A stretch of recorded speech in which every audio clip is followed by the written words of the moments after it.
I really enjoyed this talk. This talk is Git scenarios. How do I fix that?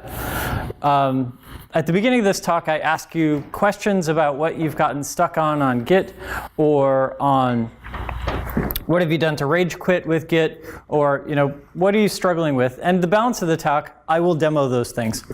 And then VJ said, oh, and by the way, he knows Docker and Node. So setting the Git talk aside, ask me anything. Do you want to know about Docker? You want to know about Git? You want to know about Node? Ask me stuff, and let's talk about it for an hour, or an hour or two. We had one question, before we get too deep in there, who is this guy standing in front of the room? I'm Rob Richardson, Rob_Rich on Twitter, Rob Rich without the underscore everywhere else. If you find the guy that has the Rob Rich without the underscore on Twitter, can you tell him I want it back? So some of the things that I've done, I'm a Microsoft MVP. I'm a friend of Redgate. I worked on the Gulp project in version 2 and version 3. Gulp is two pieces. It's the task runner and it's the streaming pipes between things. The task runner, that one's mine. Here's the book that I co-authored. AZ GiveCamp is really wonderful. AZ GiveCamp brings volunteer developers together with charities who otherwise couldn't afford software services. We start Friday after work building software. Sunday afternoon, we deliver completed products. Sleep is optional, caffeine provided. It's really fun. We did our 8th year in March, and so now we're looking to branch out into other places. So AZ, if you're in Phoenix, come visit us at AZ GiveCamp. That's really cool. The other thing that I'm pretty proud of, I answered a comment. I put in a comment on .NET Rocks, and I got a .NET Rocks mug. Yeah, I'm MVP and all that stuff, but I got a .NET Rocks mug. So that's a little bit about me. Here's the user group that I run, Southeast Valley.NET user group, and I'm also associated with the Angular Phoenix group. So with that, what are you curious about? We had one question about Docker in production. Going back, or reset, revert, and like working in groups, like pulls, conflicts, major conflicts within route changes.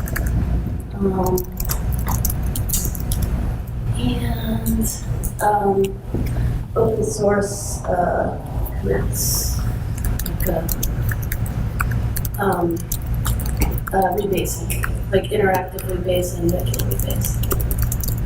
Like the difference between version and rebase. Yeah, definitely.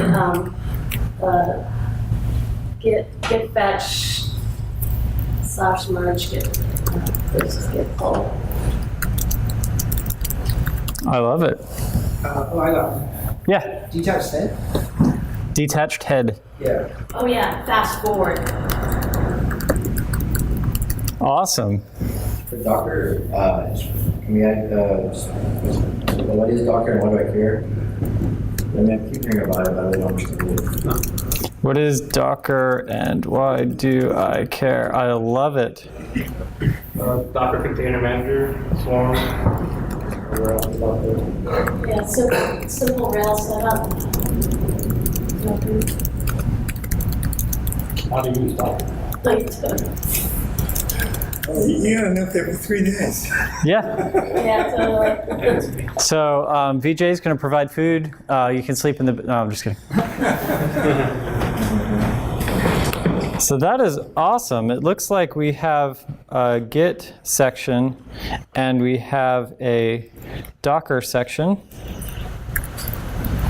Oh, do you have the same thing for Node? What is it, Node.js? Yeah.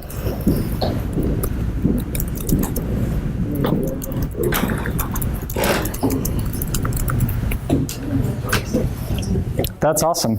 I'm going to round it out and say, what is Git and why do I care? What else do we want to talk about? Yep. Azure portal can support Docker, right? Yes. To some extent. And will you be able to show that?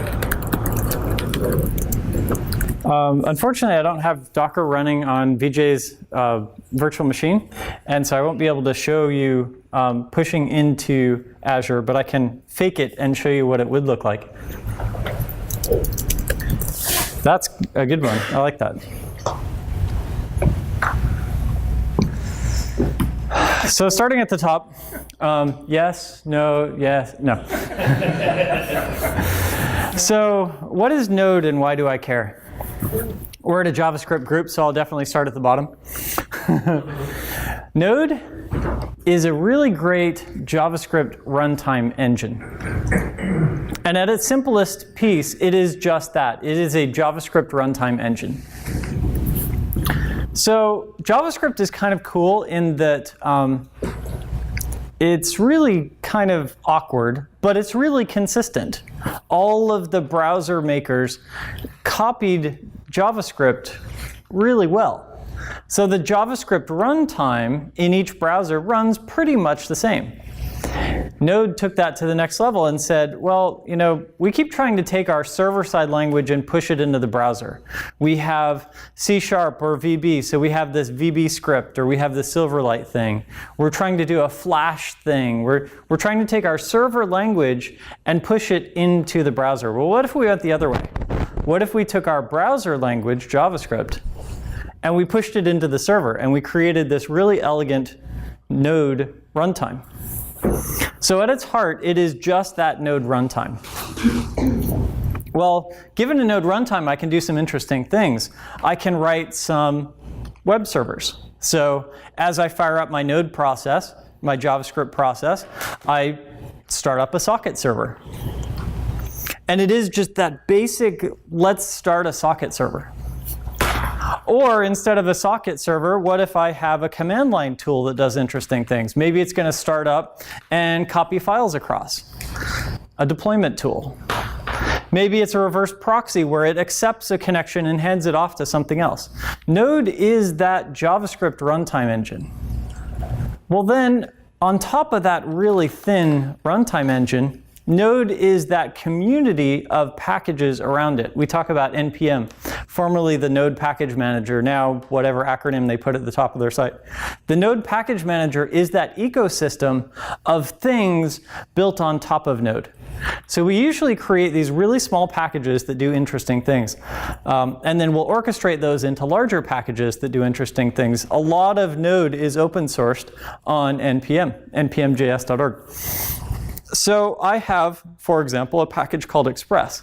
Express is that web server piece that gives me routing and controllers and views and rendering views and parsing cookies and parsing JSON bodies and parsing form data. That Express piece sits on top of Node, and I can then plug in other middleware into Node as well that says, here's a function, and as the request comes through, run it through my function, and I'll tell you if I want to do anything interesting with it. So maybe I'm parsing out headers, or maybe I'm matching routes, or maybe I'm answering a 404.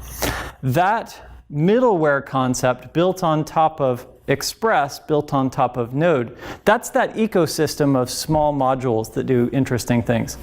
Node, that runtime, together with NPM, that ecosystem of open source packages, creates a mechanism where JavaScript on the server runs really, really efficiently. JavaScript is wonderful, Node is wonderful for I/O-bound processes, where I'm working on network latency, and that's kind of my limiting factor. JavaScript is single-threaded, so ultimately Node isn't great at high computational tasks. Well, would I use Node for that? Well, it depends. Is Node the right fit for this task? Am I doing a 3D rendering? Then Node probably isn't a great fit. I would go look for something like C++. Am I building a website? Then Node's probably a great fit. The quintessential example is a simple chat socket server. I create a website, I load up the socket.io library, I have a page that connects to that WebSocket, and that page is just a chat box. So we think of Skype or IRC, and I type into that box and it goes up to the server through this WebSocket and it goes down to all the clients. I have a chatbot in Node that is really, really lightweight. because the only thing that's passing across is that small piece of JSON data, as opposed to a framework like .NET or Spring, where I have that legacy of all of the things. Node was built in this kind of modern era where REST is a thing, as opposed to .NET that was built when SOAP was a thing. So .NET and Spring are catching up, and .NET Core is really, really interesting in this space. But ultimately, Node, the sign of why Node is cool, it is that really lean, really fast runtime, and that ecosystem of packages built on top of it. That is Node. Wow. Any questions? How'd I do at selling the CTO? What's the difference between SOAP and REST? What's the difference between SOAP and REST? That is a great question. SOAP is the thing you use in the shower. No, I'm just kidding. SOAP is an XML protocol.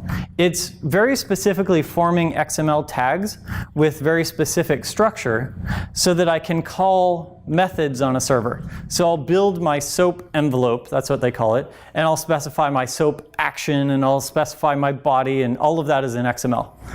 And then it just happens to get transported over HTTP, or it could get transported over another protocol, but HTTP is the one we usually lean on. And the server kind of throws away all of the other pieces of HTTP and just grabs that SOAP body and does interesting things with it.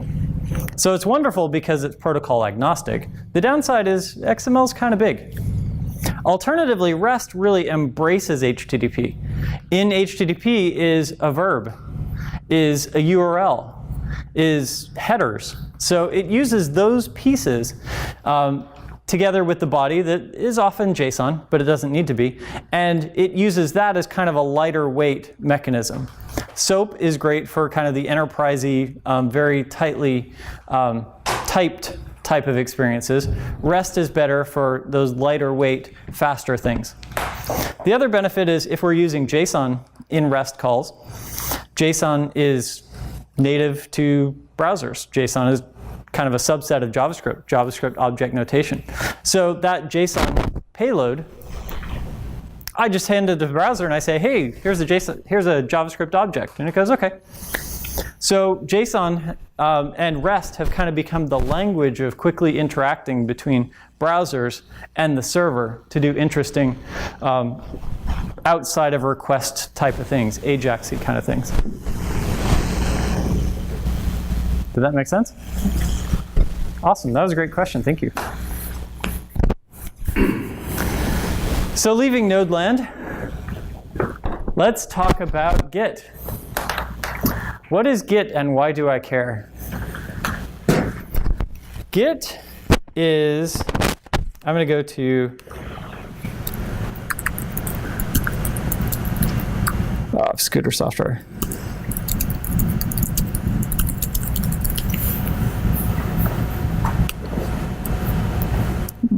I would like that one. Git-scm.com. What is Git? We want version control. We want the ability to store versions of our documents so that we can keep track of the progress of our application, the change of our application over time. And Git is, at its most elementary form, a version control system like that. In the olden days, we had source safe. In time, we moved up to CVS or TFS. Then we moved to SVN. Maybe we stayed with TFS. And then we made this leap from those kind of client-server mechanisms to this distributed version control, this Git. There's also Mercurial that kind of lives in this space as well. Unlike the client-server mechanisms, every copy of the Git repository is exactly the same. I have the complete history of the project in my Git repository. Git is also open source, made by somebody you may have heard of him, Linus Torvalds. He made this other thing, you might have heard of that, Linux. We talk about Linux may take over the world, Linus may take over the world.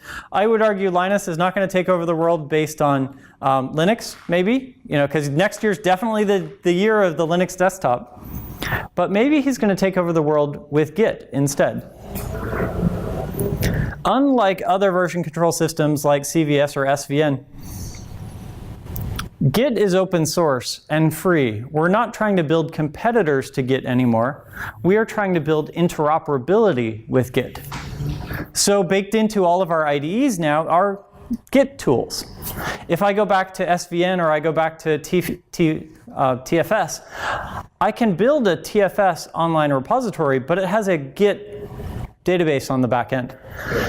If I go to SourceForge, SourceForge is known for CVS hosting, I can get Git hosting there too. If I go to Bitbucket, which is traditionally the place where I go for Mercurial hosting, I can also get Git hosting there. Git has become the lingua franca of source control.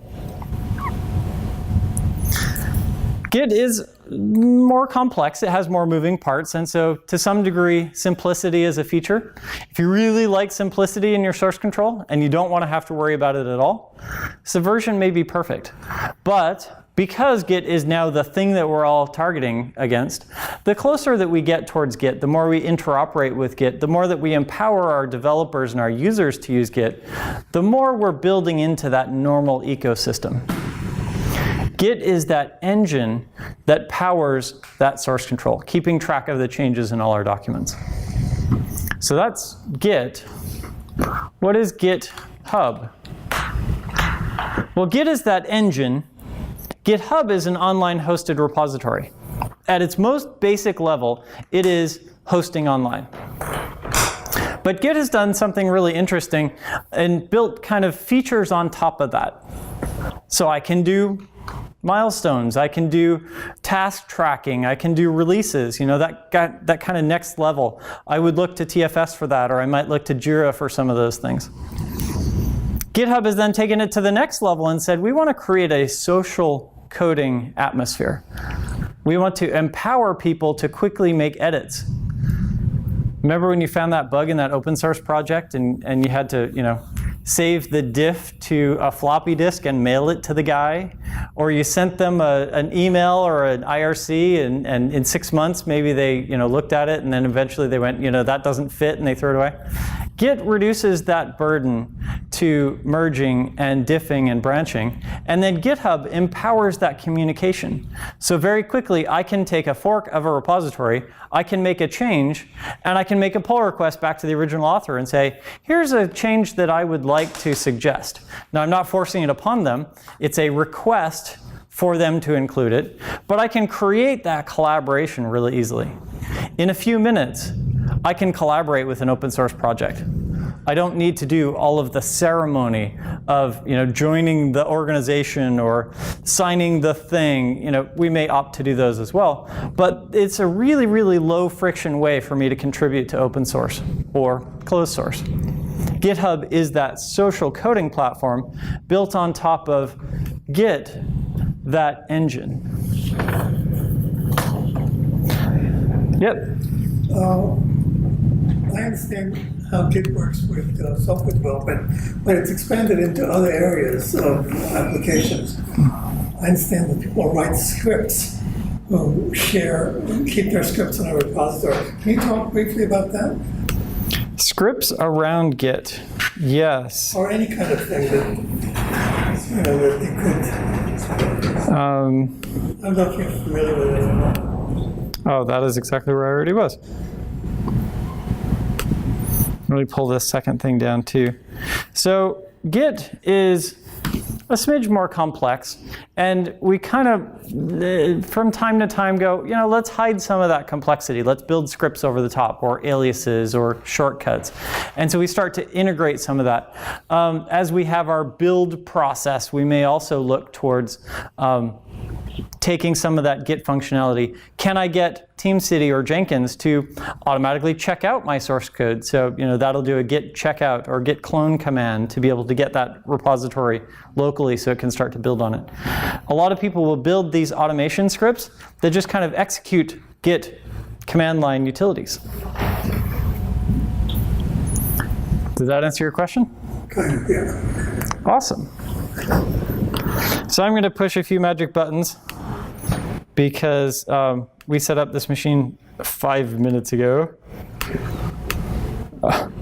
Yes, I accept the thing.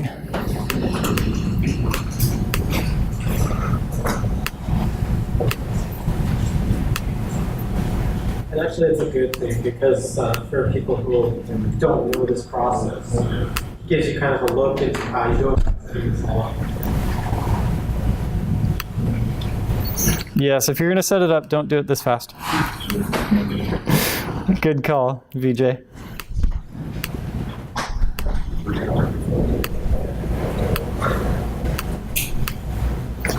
So when I install Git, I'll come here to gitscm.com.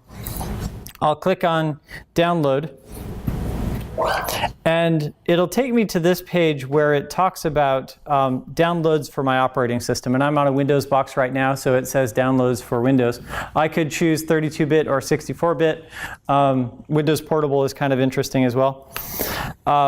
If I was on a Mac, it would take me to the Mac versions of this. In most Linux distributions, Git is already built in because Linus said so. And then there's a whole bunch of GUI clients, and I can pick lots of GUI clients. One of the questions I often get asked is, well, which GUI client do you recommend? At the end of the day, all of these things are executing Git shell commands behind the scenes. So the best Git GUI is the command line. But it's the command line. I don't like the command line. I don't like typing. We are programmers. We type things for a living. Type it in a terminal the same way you type it in a text editor. It is the same process. If you're going to push me real hard, I will point you to here and I'll say pick one. What I look for in Git tools is I look for two things. I look for a sync button. If I see a sync button, I throw it away. There is no sync command in Git. Yeah, Linus is really opinionated too, sorry. There's push and there's pull. There's no sync. The other thing I'm looking for is a clear staging area. A lot of people will hide the staging area from us under the premise that it is too complex. We're going to dig into the staging area today. It's going to be a lot of fun. I would argue that the staging area is wonderful. We really want to leverage the staging area. If you find a tool that hides the staging area from you, set that tool aside, which means Visual Studio integration for Git and GitHub Desktop. Both of them like to hide the staging area. I like SourceTree. I like Git Kraken. Both of those are really elegant. They'll expose all of the guts if you need to. And the cool thing, there's a nice terminal button up here in the toolbar. So it's not like it locks you out of the command line. There's times when it says, hey, I need some help. Well, pop open the command line and do all the power things too. So to start off with Git,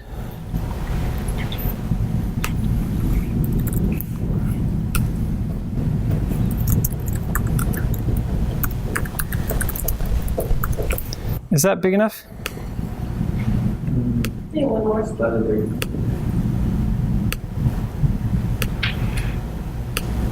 How's that? Okay. So our repo.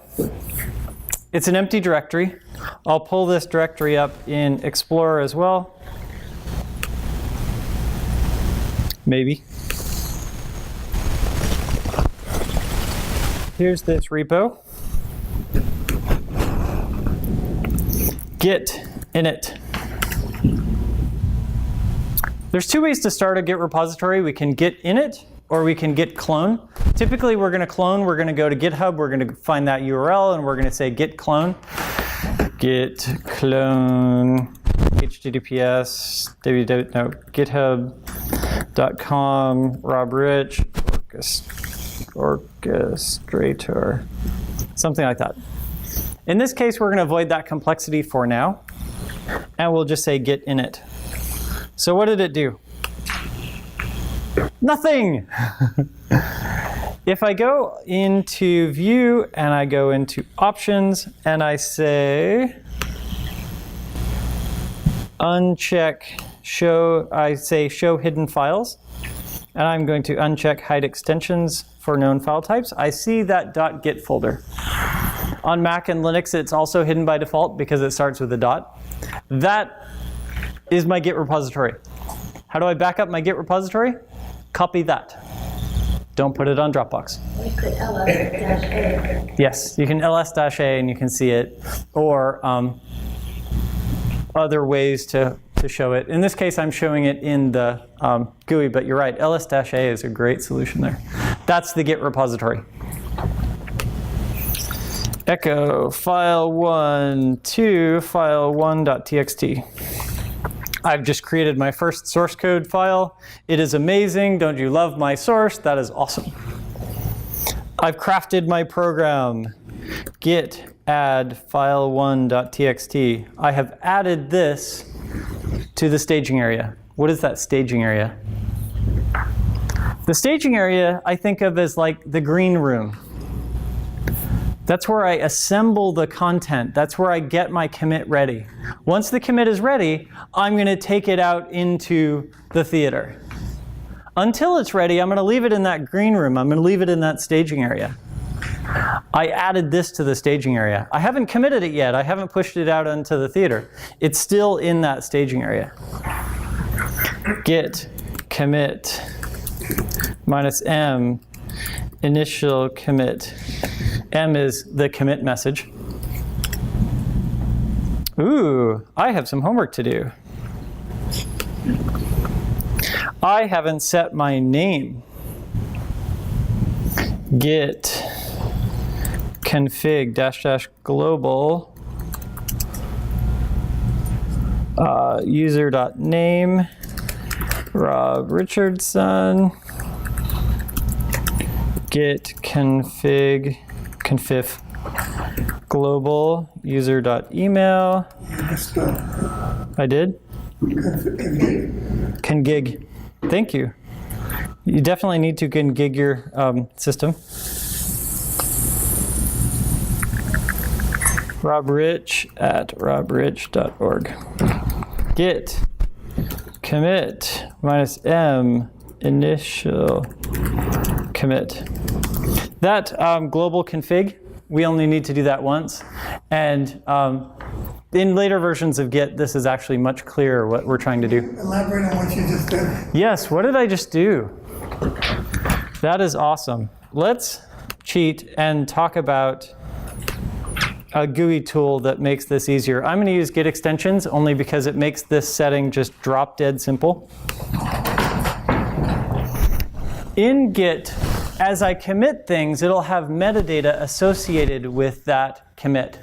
The date that it happened, date and time, the files that changed, and it also has other metadata, and that is my name and email address. So what I said was, let me configure the name and email address that it's going to use on those commit messages. So I said git config -- global to say, hey, for all repositories on my box. User.name is me. People often see username and they're like, well, my GitHub username, and then you have really awful commit messages. And then my email address. Git log. We can see in this commit that VJ is the committer instead of me. That's kind of interesting.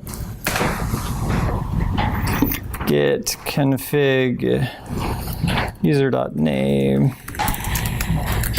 I think it's because you're on his computer. It's actually going to his computer.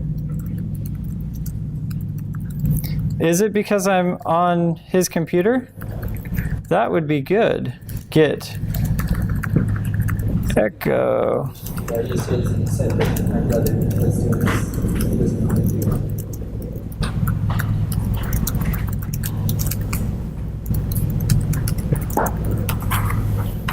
There we go. So now it's me. So I just did that same process. I said, let me go create another file. Let me add that file to the green room. And then I'll commit that, pushing it out into the theater. Then I did git log. Git log. One of the things that we really like with Subversion is there's an auto-incrementing commit number. This is commit 7. This is commit 8. This is commit 9. Well, here in this distributed environment, your commit and my commit could happen simultaneously where we haven't kind of figured it out. So is yours 7 or is mine 7? Avoiding that dilemma, we instead lean on this git hash. It's a SHA-1, and yeah, SHA-1.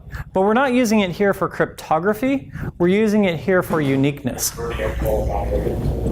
So my commit is 8C6874893B877F6D226462B39385517E41F353BDA. Can I push it to production?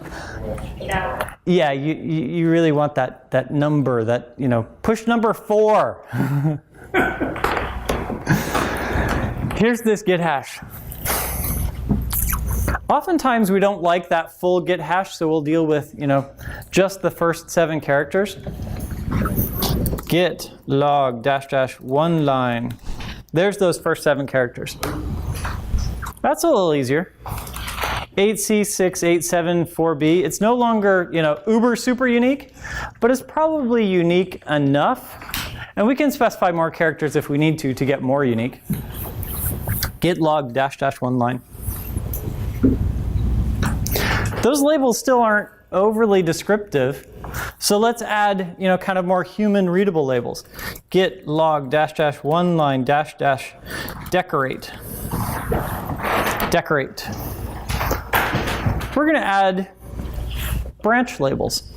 Now, in the traditional sense in Subversion, we kind of think of branches as kind of this exclusive thing, where I have my branch, and that branch is just so, and you have your branch, and now we're going to take commits and move them between them, and we did that once. We were on that 16-hour call where we were all trying to merge the things back together because we hadn't talked to each other in 6 months. Please don't make me merge. In Git, it is really easy. These labels are for our benefit. Master, like in Subversion, we call it trunk. Master is just that default label. It doesn't mean anything special. We could call it whatever we want. Let's say git checkout -b, create a branch, foo. Git log -- one line -- decorate. Now my head points to foo. Well, what is head? It's just where my working directory is.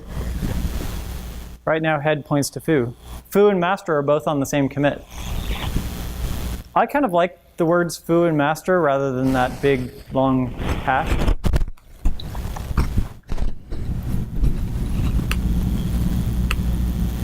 Git checkout. Hey, git checkout. That's kind of cool. Let's check out something else. Let's check out this. Ooh.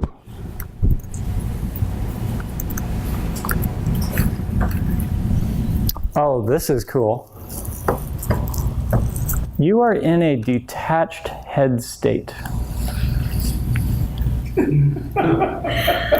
I just turned my code zombie. I have this head running around, it's detached, dangling tentacles coming out of it, detached head state. This message is obviously really scary, and the process is really not.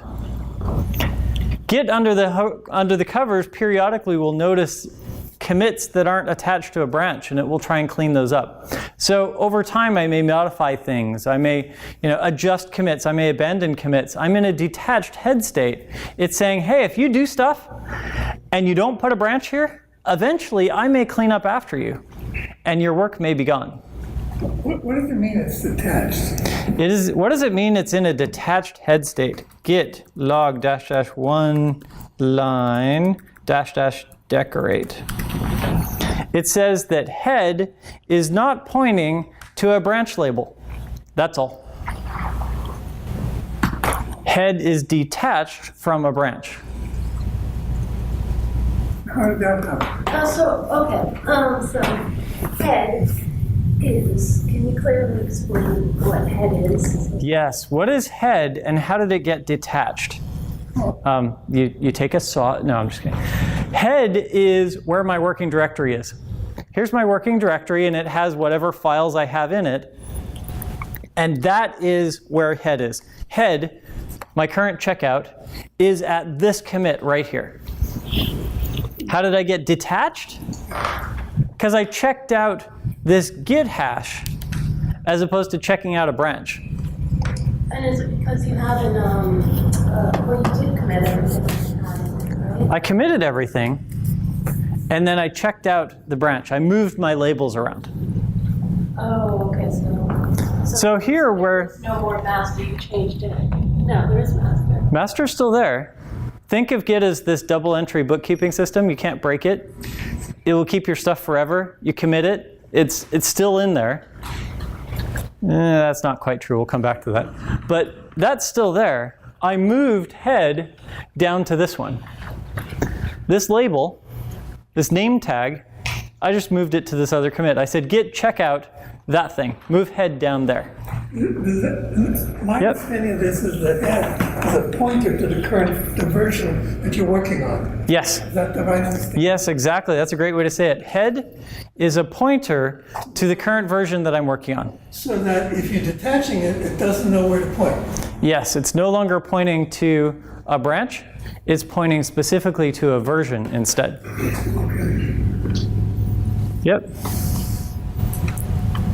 Oh, that was me. Right. Oh, did we get it?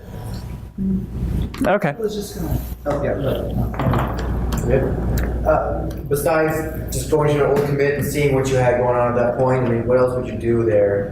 I mean, What else would I do there? Well, VJ created that file, and he's off on his computer. What would I do? I would create a new file. Echo. your old commit, your old end. This is a new file to file 2, git add file 2, git commit -m, my work. Drag the command prompt up. Can I move the command prompt up? Yes, I can. Good call. I don't know, the other way.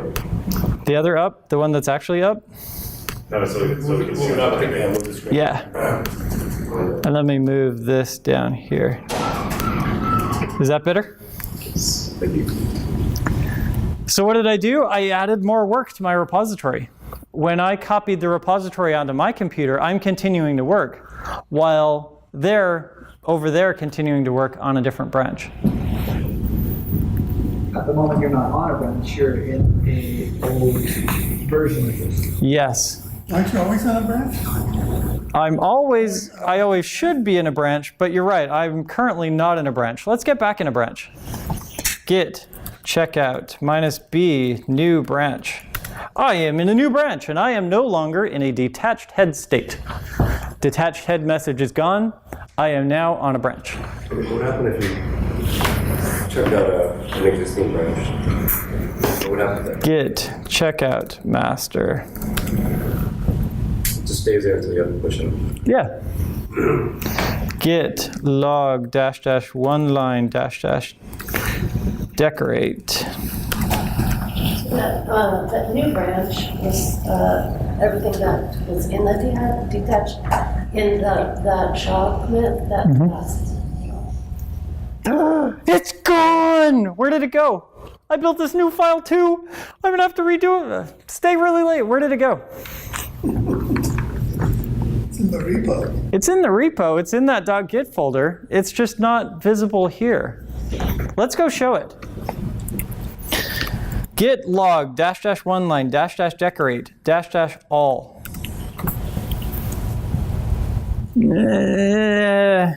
Git log -- one line -- graph -- decorate -- all. Graph gives me this cool ASCII art kind of thing going. It's red on black, so it's a little bit hard to see. But I can see that one goes this way and the other one goes that way. From this node, somebody committed this. And from this node, somebody committed that. The branches diverged. Git log -- one line -- graph -- decorate -- all shows me both my branch and the other branch too.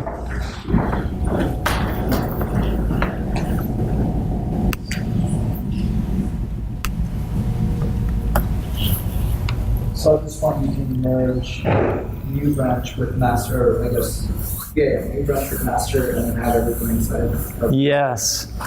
I want to merge those things back together. Let's do something a little simpler first. Let's say I want to open up file. I'm on master. Doesn't matter what branch. And I'm going to say this is new content.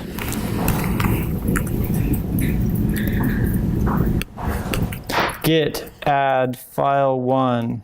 Wait. Why am I adding file 1 again? Didn't I already add it? You're adding the changes in there. I am adding the changes to the green room. Git doesn't store files. Technically it does. Git stores change sets to files. I am adding these changes into the staging area. Now let me commit that change. Git commit -m file 1 new content. Git log --1 line --graph --decorate --all. So the branch that I was on moved. Foo did not move.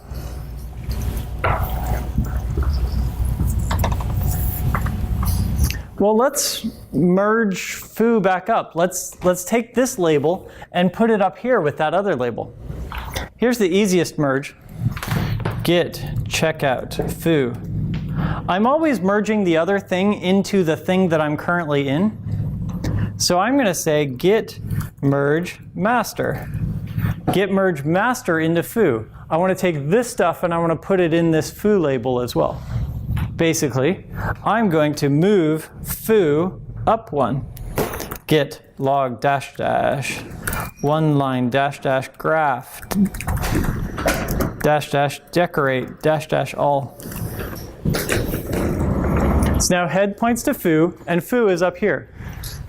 Now this is the easiest kind of merge. It said fast forward.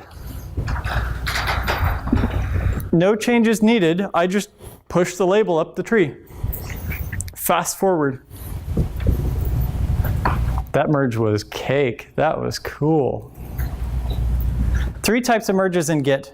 Fast forward, where it needs no help at all. A merge where it notices that they came apart and it's going to create a new node putting them back together. It calls that the recursive strategy. Why is it recursive? I don't know. Why is it recursive? I don't know. Why is it recursive? I don't know. And then there's the third one where you have a merge conflict where it says, hey, I need some help. That third one. Git merge new branch. There's a conflict. File 2 was fine. No, file 1 was fine, but file 2 has some issues. There are 2 changes in the same lines of this file, and we need some help. Git merge tool. This is where I like to lean on the UI, because merge tool does some really, really interesting things. I'm going to use Git extensions to configure this because it's just cake. And I'm going to say my editor is, I'll leave it in Git extensions.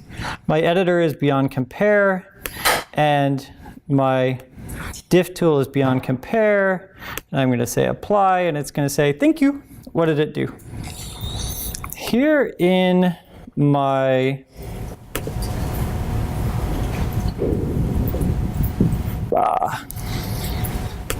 I'll go the long way.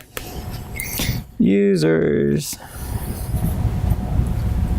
Wow, that is not the users directory. Users. There is this git config. Oh, you didn't do that. Here in this .git config is that configuration that we, remember when we created that global configuration, the name and email? It also specified the merge tool, the diff tool, and then here's that diff tool details. Here's the path to the command. Here's the executable that you're going to run. I love Git extensions because it filled out all that voodoo for me.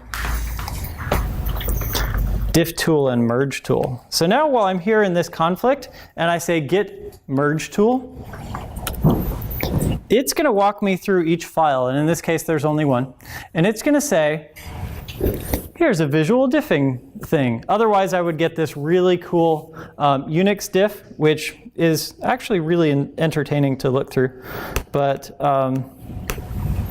it also can kind of hurt. That is definitely not what I wanted to do. No, it wasn't successful. No, I don't want to try again. Here's that Unix diff. Here's the things on that side. Here's the things on this side. Go try and figure it out. That hurt. Let's try that again. At the top are always the changes that are most recently been made, right? Which ones are the ones on the left and the right? I don't know what you're talking about left and right, but there's the head, and then there's the equal sign. Right. Line of equal sign. The stuff that's in that first section is the stuff that has changed most recently, right? Yeah, the stuff on the top is my stuff, and the stuff on the bottom is their stuff, and so the arrows, you know, I'm in theory on this side of the screen, so the arrows are pointing at me, and their stuff is over there on that side of the screen, so the arrows are pointing. Yeah, thanks, Linus. That made sense. Git merge new branch. Let's try this again. Hey, there's a conflict. Git merge tool. I'm here in Beyond Compare because Beyond Compare is awesome. And it says, here's my changes. Here's their changes. Here's the file that we started with. So I can now take these things and I can assemble the new thing that I'm going to build. I love Beyond Compare. Kdiff2 comes with Git by default, and it is pretty good as well. Beyond Compare is just amazing though. $40 is totally worth it. Take left, or take right, or take left then right. As I'm building my algorithm and I'm kind of noticing what things need to be, I'm going to craft this file to be perfect. Avoid that urge. Your goal is to marry this content and not content, not to improve the quality of your code. Instead, focus on getting those two things into here, come back in a new commit, and make the changes that you want to make. Your goal is just to marry these two pieces. Is there a Mac version of this? Is there a Mac version of Beyond Compare? I think they were making it. Yes. Beyond Compare works on Mac, Linux, and Windows. There's a built-in, and on a Mac, it's built into the Xcode environment. So. Yeah, there are other diff tools. There's one built into Visual Studio. There's one built in Xcode. Kdiff3 comes with Git, and I guess that makes it built in. Beyond Compare is just a really, really elegant interface. Ultimately, though, use the tool that makes you comfortable. And if those Unix arrows make you comfortable, by all means, that's the perfect solution. So we've got this file now, merged. I'm going to save this file. I'm going to close this. And now we're done. We've finished that merge. The content is still in the green room. So now let's git commit -m merged master into new branch. Git. So the idea is the staging area is where you resolve the conflicts. Yes, the staging area is where I resolve the conflicts. Well, kind of. Typically, I'm resolving it in my working directory and then pushing the completed solution into the green room, into the staging area. So the ASCII art shows us that these two commits went this way, this commit went that way, and then we brought them back together again.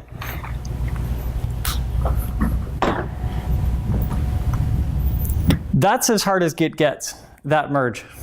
Use a good GUI tool to avoid the arrows, and you're totally fine. In all other respects, we're going to stay in the command line, which is really nice. Git log -- one line -- graph -- decorate -- all. So I've merged new branch into foo. Now I want to get master caught up because, you know, the boss thinks master is a pretty cool thing. How do I get master caught up? Yep. Git merge master. Git, oh, already up to date.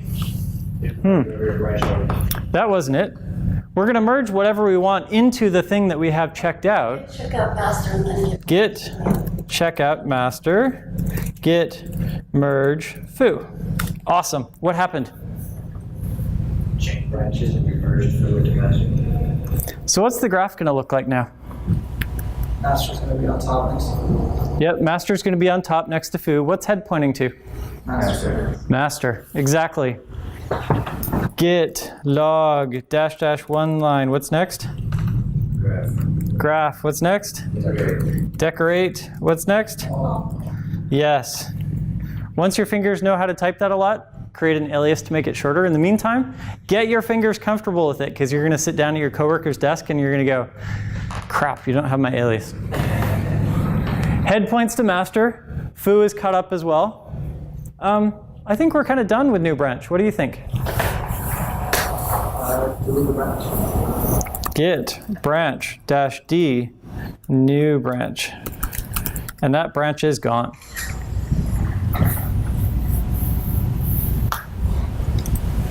So this is cool and all,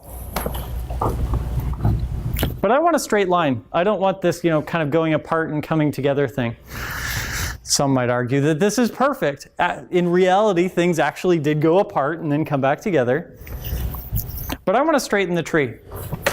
I want to take this commit and I want to put it on top of this commit as opposed to next to it.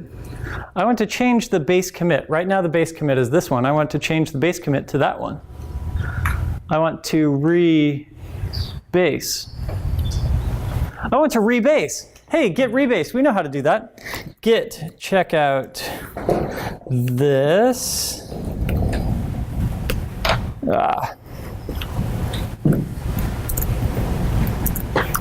Git checkout. Hey, we're in a detached head. Now what?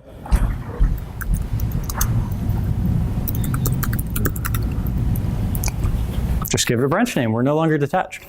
So now we've checked out that new branch. We're back in that thing.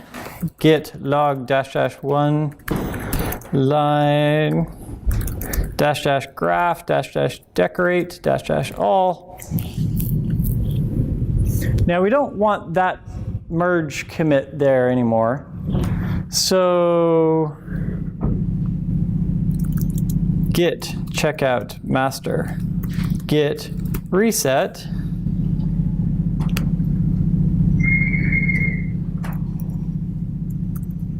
There.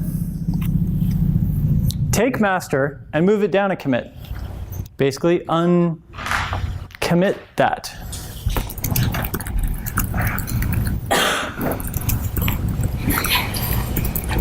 Can you explain reset?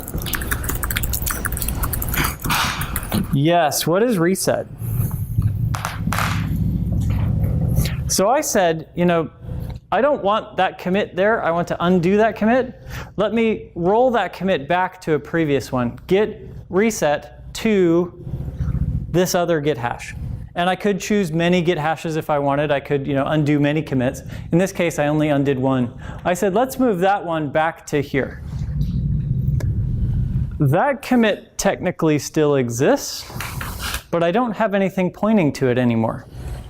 So in time, Git will clean that up. It is now in that detached head state. If I was on that detached head state doing stuff, then it could get lost. So I backed master up one. I reset back to a previous one. Now I'm going to use git reset a little bit differently. Git status. I see that I've got all of this kind of gunk there. I don't really care about that gunk. I'm going to say git reset dash dash hard. This is scary. I'm deleting source out of my working directory. But now git status, and I see that I have a clean status. Wait a minute, I don't have a clean status. I have file2.txt.orig. .orig is that thing when I did that merge. It said, hey, in case you ever wanted to get back to this, here's that original Unix diff where you can kind of look at what it was before. Let's ignore that. I'm going to go into Git extensions, and I'm going to say, I would like to ignore star.orig.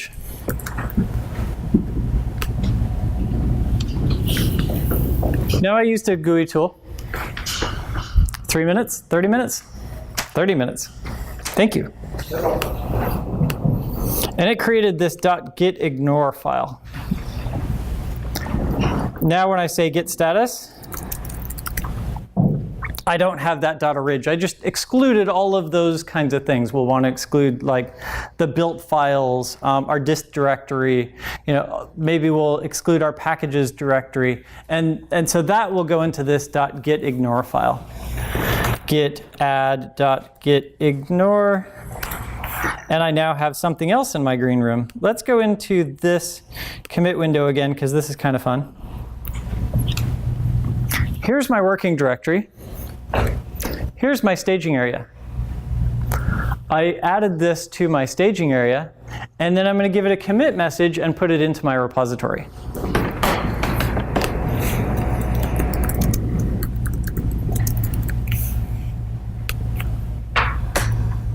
If you like GUI things, there's a GUI thing that's kind of cool. Git status. All good. Git log -- one line -- graph -- decorate -- all. I want to rebase this thing on top. So I'm going to say git checkout new branch git rebase master. Take that commit and stick it on top of the other commit. Since we had a merge fail before, the merge was expected. Git merge tool.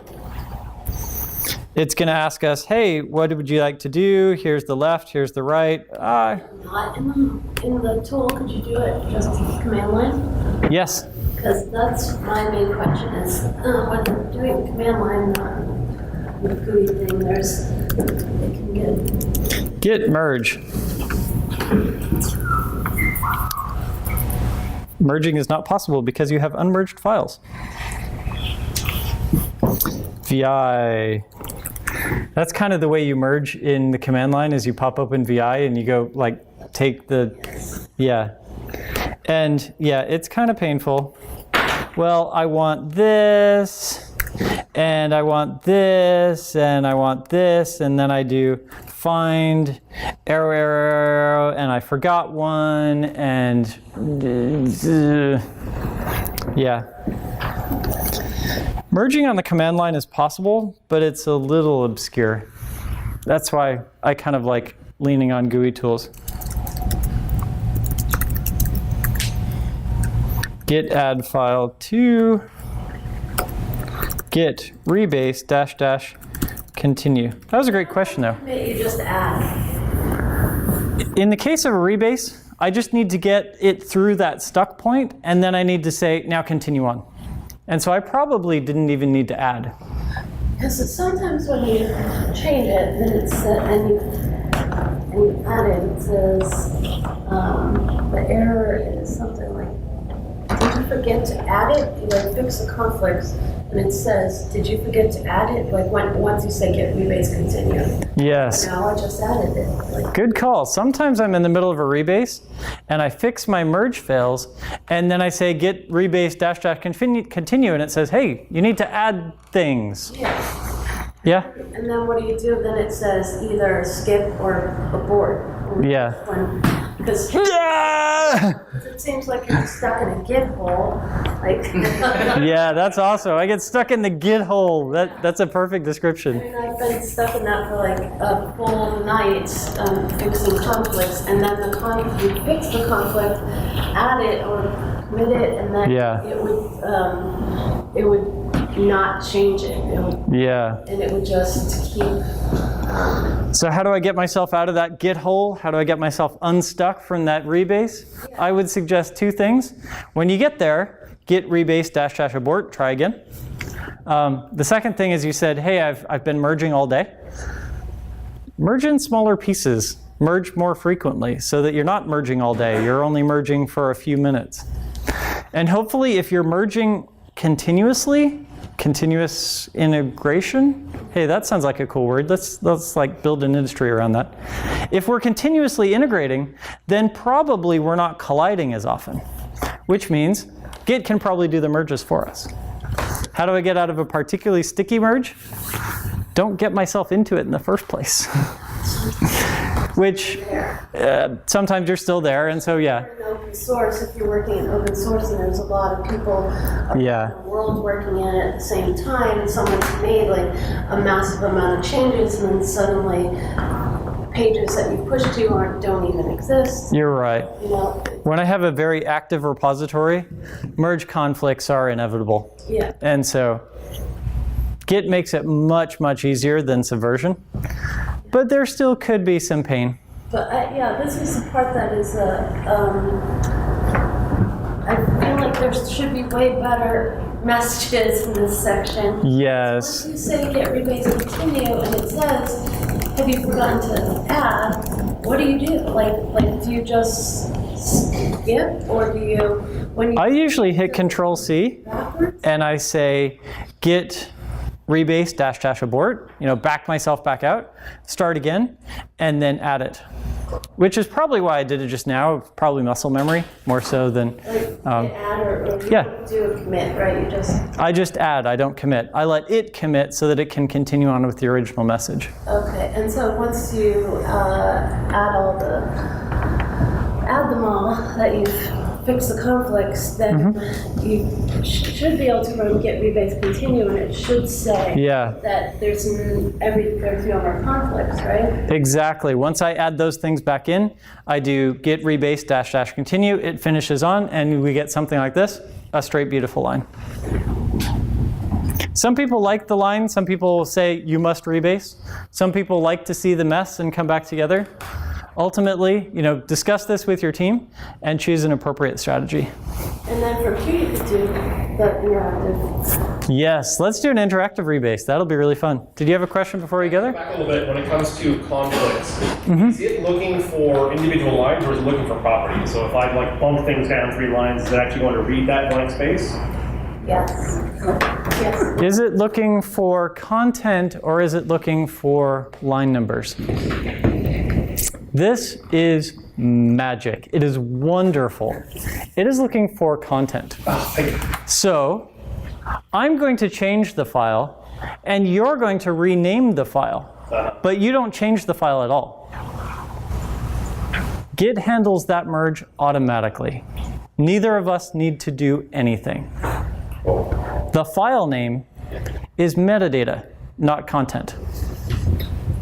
As much as it can, it will automatically figure it out. If the two of us change the exact same line or an adjoining line, it will ask for help. If the two of us change different parts of the same file or 2 different files, it will just do it. We created a scenario here where we would collide, but it will be fine. So let's do an interactive rebase. I did a whole lot of wandering around in here. I really want to tell a story. I want to say, here's the work that I did. The fact that I was thrashing for an hour and tried a bunch of wrong things really isn't important to you. I don't necessarily want to say that. Let's do an interactive rebase. Git rebase -I. This is squashing commits. Same thing. Is this squashing? Yes, this is. Yes, this is squashing. I'm greeted with this, and it says, what would you like to do? I would like to pick this commit, or I would like to reword, change the commit message, or I would like to edit this commit, let me add or remove files, change it, let me squash, let me squish this commit with the other commit, fix up, squish, but discard this message. Why that's different? Isn't it just a squash? Exec is kind of interesting. and then drop. The irony is the best way to drop a commit is to go like that. Because if you remove a commit from this file, it is gone. As it rebases it, it will, just take it out. So I'm going to not do that. But I'm going to say, I really want to ignore orig files straight off the bat. So I'm going to put that one first. Now, the rule of thumb is git history is always up, and apparently in this view, git history is down, and so, shame on Linus for picking it that way, but, there we go. So can you squash it? Yes, can I squash it? Git rebase -I. When you're working with other people, if you don't squash your commits and they're looking at your, and they're trying to merge your thing, if you have a whole bunch of commits, it's a pain in the ass to look at. So if you squash your commits, then it's way easier. Yes, as I'm telling the story, I don't want to have a whole lot of mess. I want to, kind of condense this together. Or maybe I do want the mess. Probably I want to break them up into distinct pieces of work. This is feature X, and this is feature Y, and this is adding this thing. I don't want to have all of the wandering around, so I will squash my commits better to tell that story, to better communicate with my team. So in this case, I said, hey, file 2, file 1, new content, and my work is all part of the same thing. Let me squash these two into this one. I'm going to say go, and it's going to go do all the things. Hey, what's the commit message for this new Uber commit? Added feature X to the system. Added feature X and debugged it. Git log. What's next? One line. Yeah, that's great.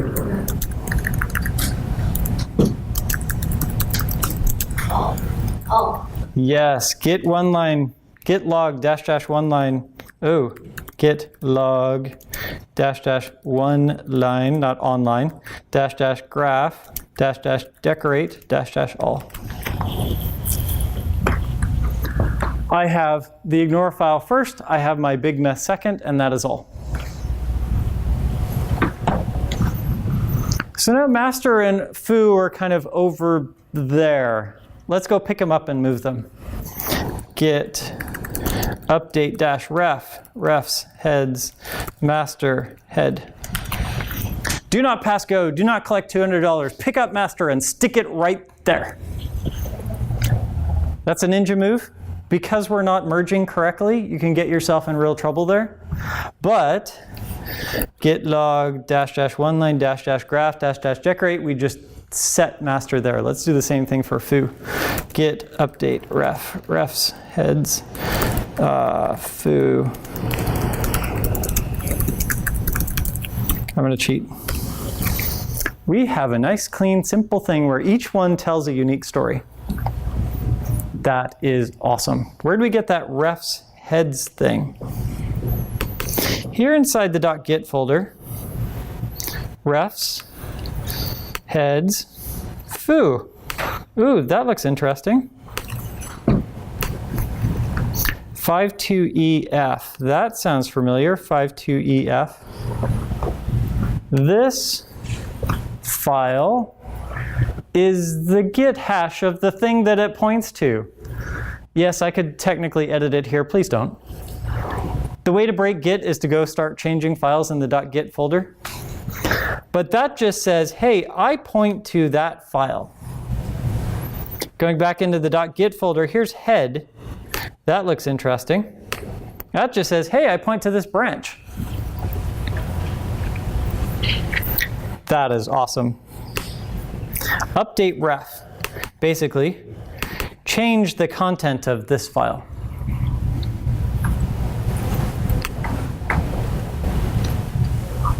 Before we move on to Docker, anything I left out in Git? Could you go back to what you just did on the command line? Yes, what did I just do in the command line?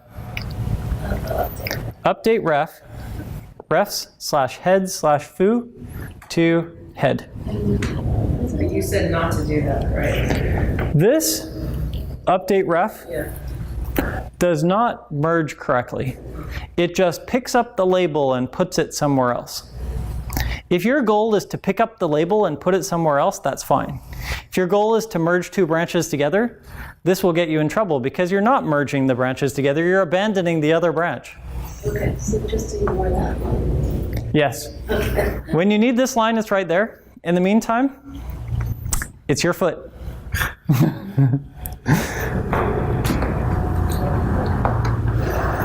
We did some awesome things in Git today.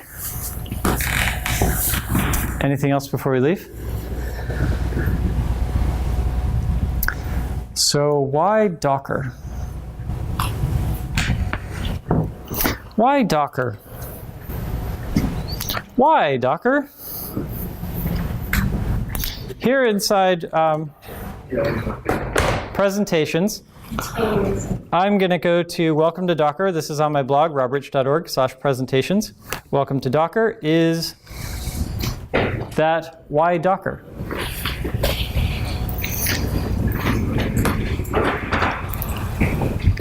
Requisite brag slide.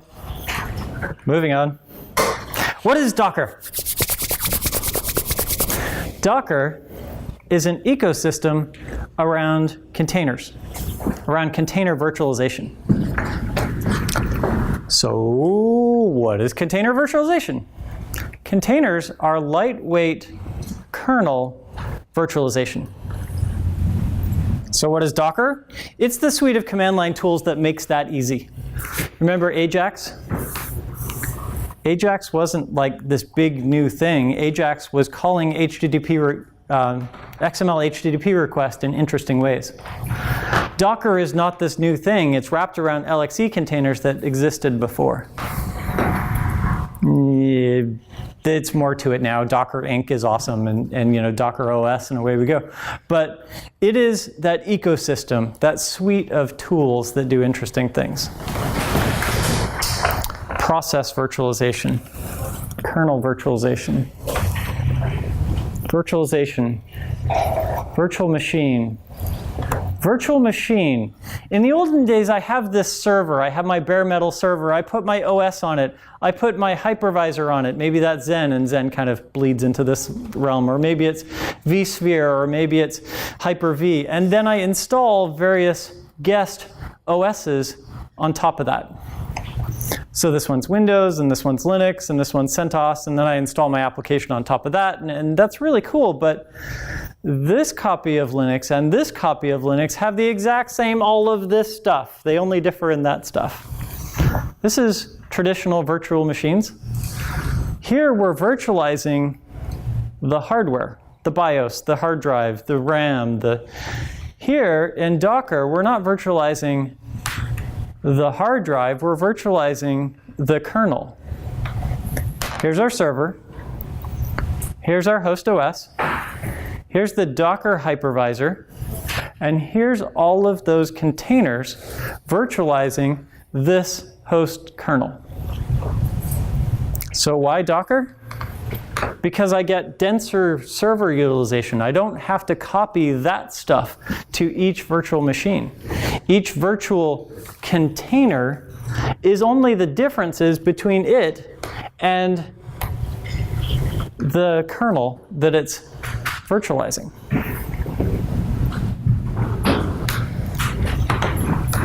So containers virtualize the kernel, which means the container needs to run on the same kernel. So if I'm virtualizing Linux workloads in Linux containers, then my Linux container runs on a Linux host. If I'm virtualizing Windows Server Core containers, then I'm virtualizing them on a Windows Server Core host.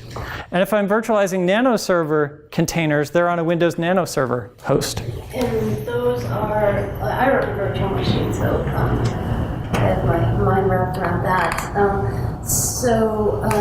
When you say has the Linux container runs on a Linux host, that would be within the Docker, like the Docker Linux host? Or? Yes. What is the Linux host? Here's Linux. Here's Docker. here's my container running inside Docker This part on is Linux. not really making any kind of sense to me. Like, I don't know what here is when you say here beyond that. So here's pretty pictures. Let's ignore the pretty pictures. Yeah. So in terms of the Docker, so I know the reason why you want to do it is if I'm working on a project and you want to work on the project with me, you want to work on the exact same version of the OS that I'm working on, exact same version of, say, Rails or JavaScript. And Yes. everything will be the same, right? So then if there's an error, we know all the errors are the same. It's not because of an OS problem, right? So that's the why. Yeah, together, like virtual machines, I still have that sandboxed environment where everything that I want, I stick inside this thing, and it runs exactly the same, the way I want it to, in that thing. Yeah. My container is that element of uniqueness. Inside my container is the magic snowflake stuff. Yeah. Outside the container, I have a box that I can ship really easily. Within the Docker, right? So when Yes. you run a VirtualBox, initially it's all the setup. Like it basically would be like if you were setting up a brand new computer, it runs your whole like Linux or Mac OS. It runs like add Node.js and all your packages. It Right. runs every single thing, and it takes a long time. Yeah. Because it's When I fire up the virtual machine, I boot my OS, I boot my Node package manager, I boot all the things, and then I get to my app, and then I kick it off. You're right.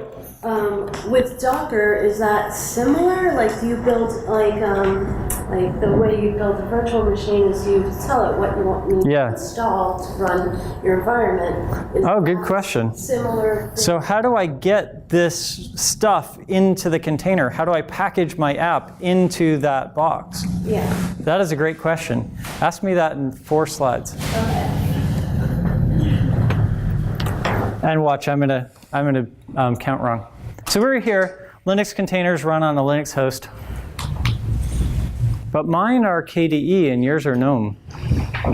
Mine are CentOS and yours are Ubuntu. Why don't we have different bullet points for Ubuntu and for CentOS? Because it's the kernel.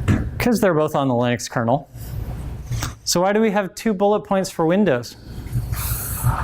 Because Microsoft is awesome. I hope in time Microsoft figures out how to mash these together, because I agree, we are virtualizing the kernel. And the kernel under CentOS, and the kernel under Ubuntu, and the kernel under KDE is the same kernel. It is the Linux kernel. So where are Mac containers? Will somebody tell Steve that touchscreens are a thing, and Blu-rays are a thing, and containers are a thing? Yeah.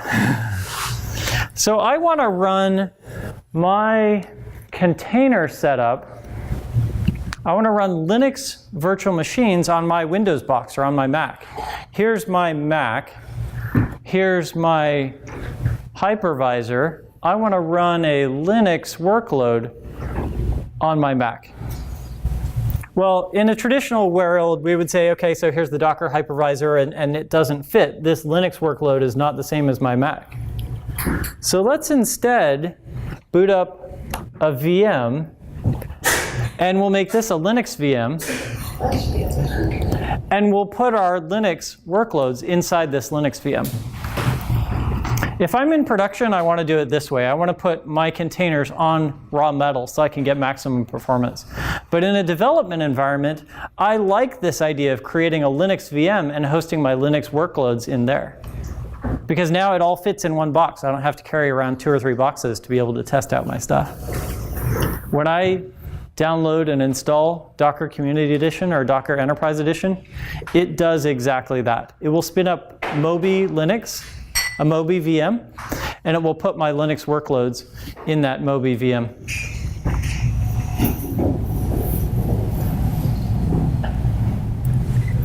So how do I get my stuff into the container?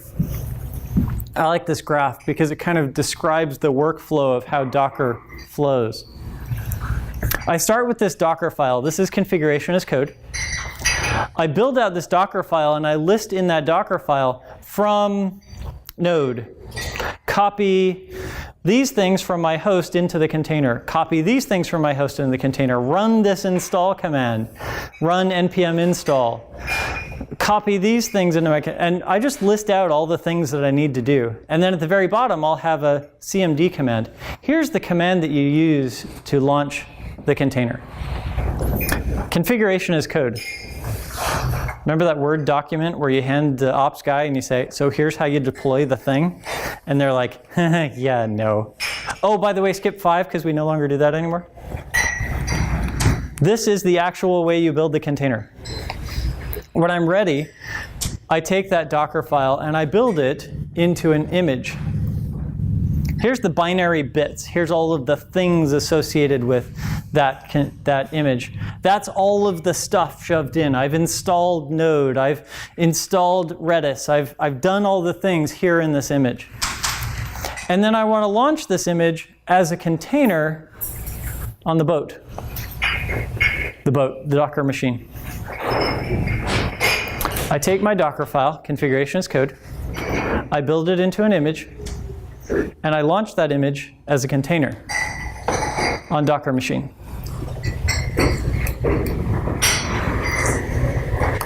Now I can choose to share these images on Docker Hub, GitHub. Apparently hubs are cool, so let's make a Docker Hub. I can push my image up to Docker Hub. I can pull images from Docker Hub. So I can say, Docker pull Ubuntu. Grab Ubuntu from Docker Hub and grab that image and put it on my machine. Docker run Ubuntu, fire that image up as a container. Configuration as code, into an image, running as a container. So thus far we've been misusing the term container. We keep talking about building a container. Well, we build images and we run containers. Yep. What size files are we talking about? How big are these images? It depends on what you want to put in it. Maybe it's a few hundred megs. Maybe it's a few gigs. Ultimately, it's much smaller than that 6 or 8 gig VM that we were dragging around. But it is everything different from the Linux kernel to make our application run. So there's a really cool Linux distro. It's called Alpine. It's like this big. You can fit it onto a postage stamp. If you can, build your Docker file to descend from Alpine, because now it's like 50 megs. Add in whatever you need, and that may be substantial. And now you have an image that's maybe 100 megs, as opposed to 10 gigs. So it's fine-tuned for the application. I can fine-tune this to be exactly what I want. And Alpine is what though? Alpine is that really, really small Linux distro. It's not Docker specific at all. It just happens to not be very big. The way they make it not very big is by not installing very much. So if you need more stuff, you make it big again.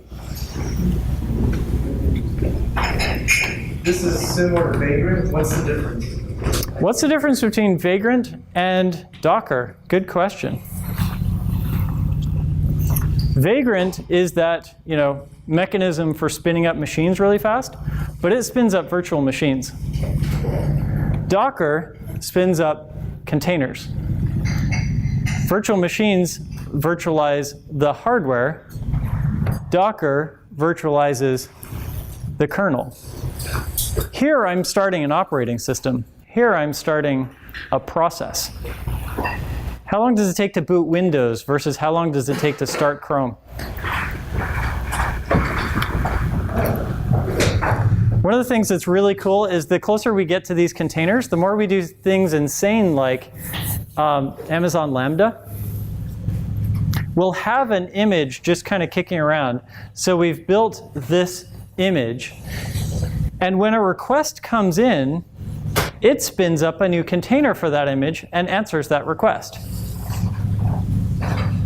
It can launch the thing fast enough that the caller doesn't realize that it didn't exist yet. We're starting a process. We're not starting an operating system. I don't get what's different. It's like with Vagrant, right? You do just a virtual box. You run that once, like get it up and running. Yeah. And then you don't really have to stop it forever. Like I never stop mine. Yeah. So I vagrant up or I VirtualBox start, and I just kind of leave it running forever. You're right. Yeah, and so like I don't get what I don't understand when you're saying it's running in the kernel instead of the operating system. Like I don't understand. So why is that cool? Why is spinning up the thing fast cool? Why is this, container cool? Why wouldn't I just build a VM that did all the things and just start it up once and leave it running? Is that your question? I'm just not sure what you mean when you're saying it's running on the kernel. Like, do you have to be online for it to be actually working, or? Do I have to be online for it to be working? No. It just starts fast. Maybe the thing you need to differentiate is differentiate the kernel from the operating system. I mean, what's the... Good call. How do I differentiate the kernel from the operating system? The kernel more or less is the operating system, but I don't need to boot a second operating system inside my virtualization thing. My operating system is already running. My kernel is already running. I just need to launch another app inside that operating system. That app, that container, is all the things that I need to launch. So I'm going to launch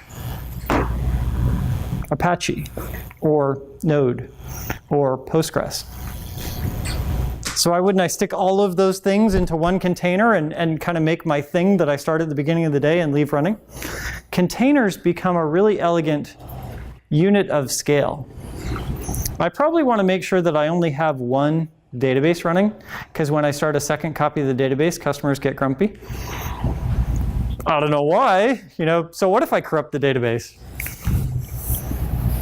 So I probably only want one copy of the database running, but I probably want 10 web servers, or 20, or at night 7, or more. I may want to scale my backend process differently than my front-end process. When I make a container that is just my front-end, I can scale that differently depending on my load.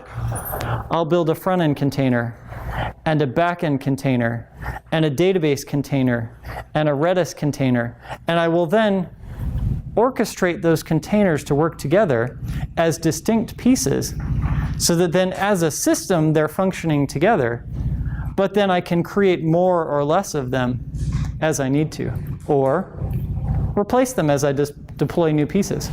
So there's a way to understand this as to say that the container is something running in the operating system, but only using the parts of the operating system. Yes. The container.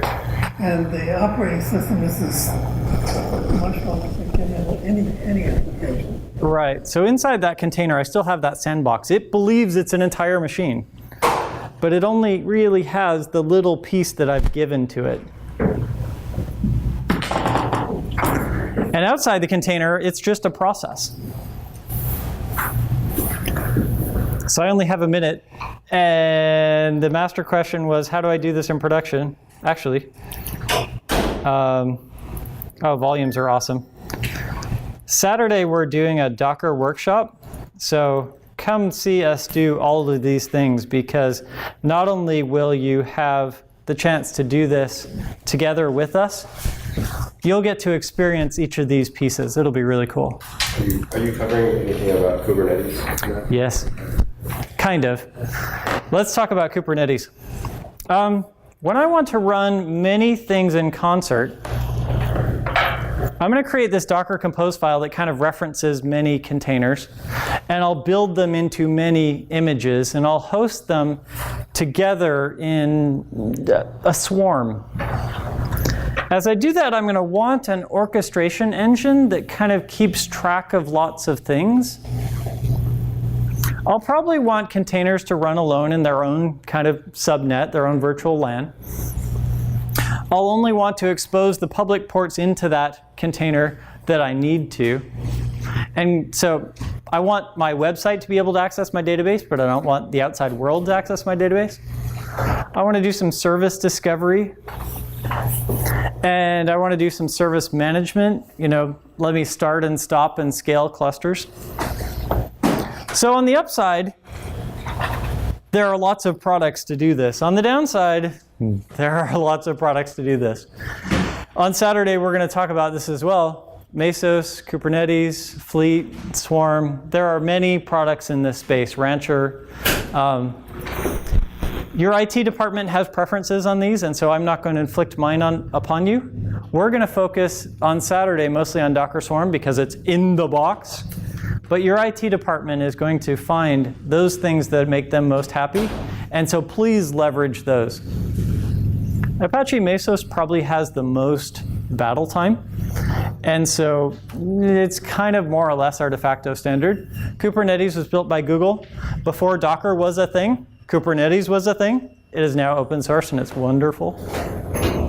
Docker Swarm is the new kid on the block, but it is in the box. It's nice that it's in the box, but as you get to enterprise scale, you probably want to look at Kubernetes or Mesos. We're going to dig into Swarm in depth, but ultimately, I come back to this Docker file and I specify the command parameters that I want to kick in there, whether they're Kubernetes command parameters or Swarm command parameters or Mesos command parameters. And as it goes through this process, it just kind of takes care of it. So what's distinct about Kubernetes versus Swarm? When you need to ask that question, you are really close to that answer, and that will be really cool. Ultimately, Kubernetes calls them pods instead of swarms.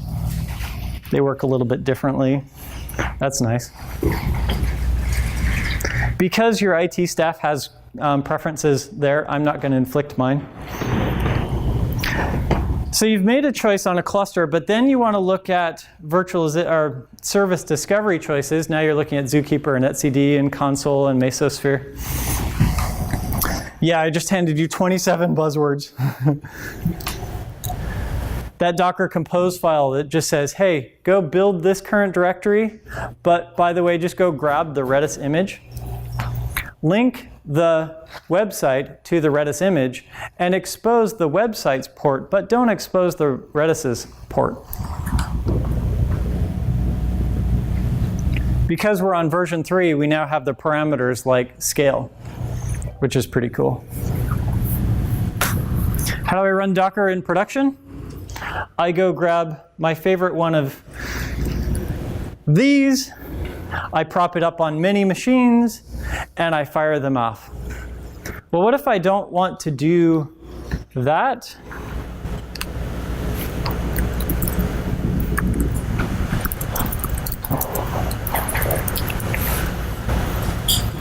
Azure Container Service.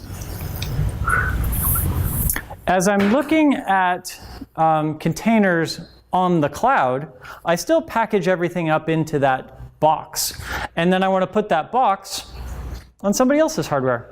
Azure Container Service is wonderful, where it will spin up all of the pieces that we need, the virtual machines, it will install Docker on them, it'll create the subnets, and it'll create the virtual networks, and it'll create the storage containers. And so I just kind of say, hey, Azure Container Service, go make me a thing.